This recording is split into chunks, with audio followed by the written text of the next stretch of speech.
So if you look at the Africa's Sales Managers Index for the first quarter of 2016, the number from March is already out quite the negative. Business sentiment softened for the 6th month in a row. Product sales and market growth decelerates. Employment levels down for the first time. However, Nigeria remains the leader of the 4 major economies tracked by this report published by World Economics based in London. Let's bring on the program Brian Sturgis, who is the chief economist this afternoon, to talk to us for a few minutes on this. Brian, it's good to see you again. Good afternoon. Good to see you again. How are you? Yeah, I'm really good today. Looks like a lot of sunshine there. The summer is kicking in, isn't it? Yeah, well, I'm very fortunate. I'm sitting in Nice in France, so it's nice and sunny. So I won't be back to London until tomorrow. Oh, you're a Londoner. But exactly, I'm sure you'll be interested in some of this story. Look at the first quarter for us. March wasn't particularly good for Pan-Africa Sales Managers Index in terms of business confidence. Look back at the first quarter for us and then perhaps give us some kind of your outlook for the Q2. Well, I think in a sense, what is actually happening now is what should have been happening given the slowdown in the world economy and the impact in Africa. And I think now that impact is starting to bite. So that's why you're seeing the downward turn, especially as there's a slowdown. You will expect an upward turn in inflation. Now, how do you think we actually got to this point? We all know oil prices was down, revenues down for a number of African countries. Egypt has its own challenges with tourism being hit by insecurity, terror issues. But if you look at a country like South Africa, things aren't really particularly as rosy as folks will think. Well, no, not at all. I mean, it is. South Africa has many issues which are peculiar to itself, and it is one of the most open economies in the sense that financial markets are very, very quickly and actually have impacts from the world onto South Africa. Nigeria and the others, it's been the commodity side. In Q2, what do you see for the quarter we're stepping into? The quarter we're going into, really more of the same, and possibly giving the uncertainty in the US and in Europe, just a continual grinding slowdown.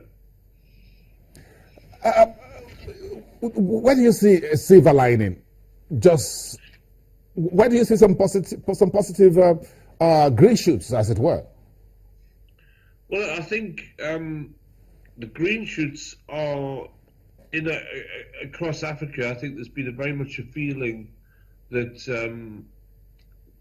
Africa cannot rely completely on commodities anymore, and there's been a much more of a belief in that across the different views of policymakers.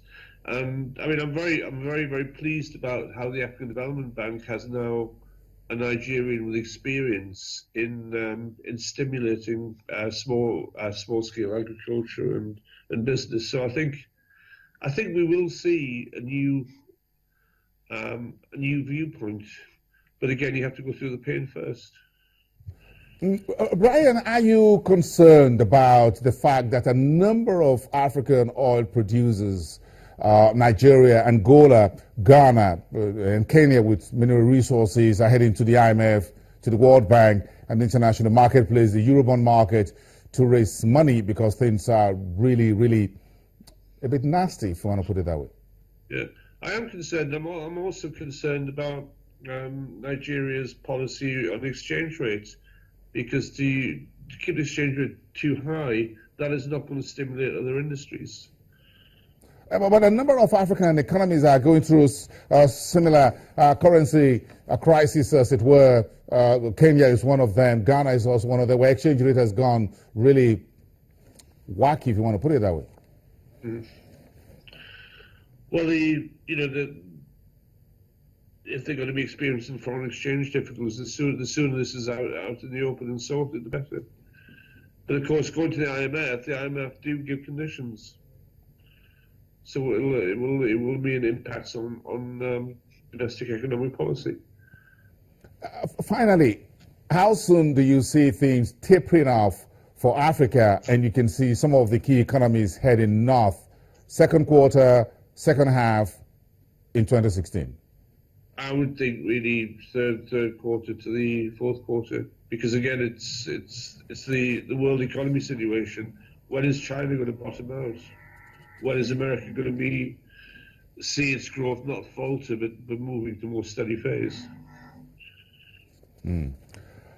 Okay, Brian, I guess let's leave it at that for today. Thank you very much for your time. And enjoy the sunshine in France, spring coming in up there, and get back together when you return to London. Brian Sturgis, Chief Economist at the World Economics.